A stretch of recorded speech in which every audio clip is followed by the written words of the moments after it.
Avec Jean-Claude Pérez, vous êtes biomathématicien de l'ADN, vous avez travaillé avec le professeur Montagnier.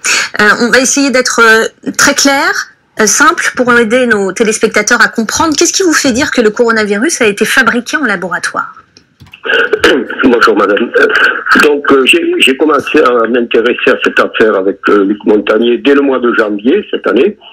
Et en fait, j'ai étudié l'évolution, avec certains outils mathématiques dont je dispose, l'évolution des coronavirus depuis les premiers SARS. Puis il y a eu des SARS en 2015, enfin c'est un génome qui a beaucoup été étudié, le SARS. Et puis jusqu'au Covid. Et j'observais qu'il y avait vraiment une évolution de la cohésion, de l'intégrité de ce génome dans le temps, entre 2003 et 2020.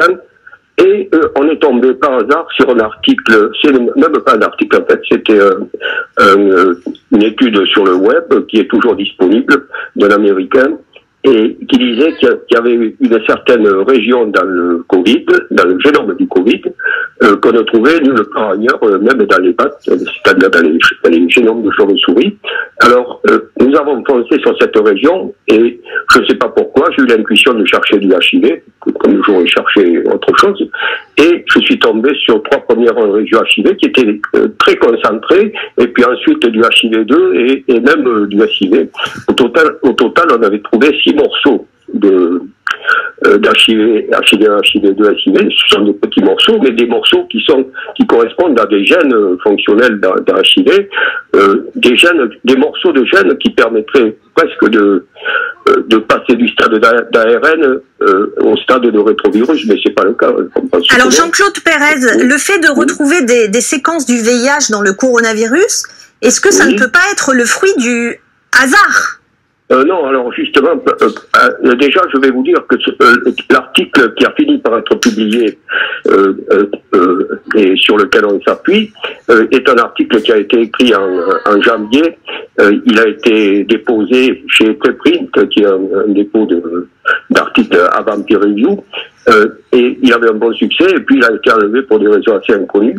Mais ce qui est important, c'est que les arguments qu'avance Luc Montagnier aujourd'hui s'appuient à 90% sur des choses qui n'ont pas été publiées, que nous préparons actuellement. C'est un article qui va être déposé très vite, mais dont les résultats qui sont accessibles ne représentent que 10 ou 20% de ce que nous avons trouvé actuellement.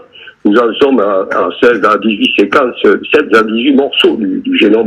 Mais qu'est-ce qui vous fait dire que ce sont des modifications intentionnelles, que ce coronavirus aurait été fabriqué dans un laboratoire chinois? Alors, donc sur ce point, effectivement, il y a des régions où les morceaux d'HIV, d'abord, qui proviennent de souches HIV différentes dans le temps, c'est-à-dire 2012, même 1998, etc., mais elles sont souvent assez récentes.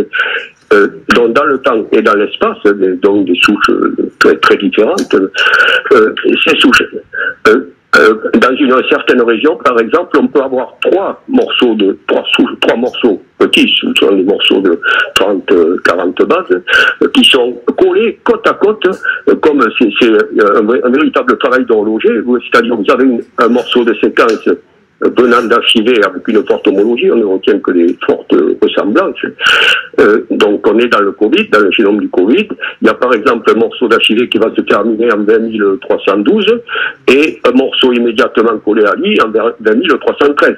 Jean-Claude Pérez, pour faire simple, je vais retenir vos mots. Hein. Vous nous avez dit en fait il s'agit d'un véritable travail d'horloger qui montre donc que ce coronavirus a été fabriqué. Votre réaction, Philippe Douste-Blazy, est-ce que c'est plausible selon vous? Alors, nous ne sommes pas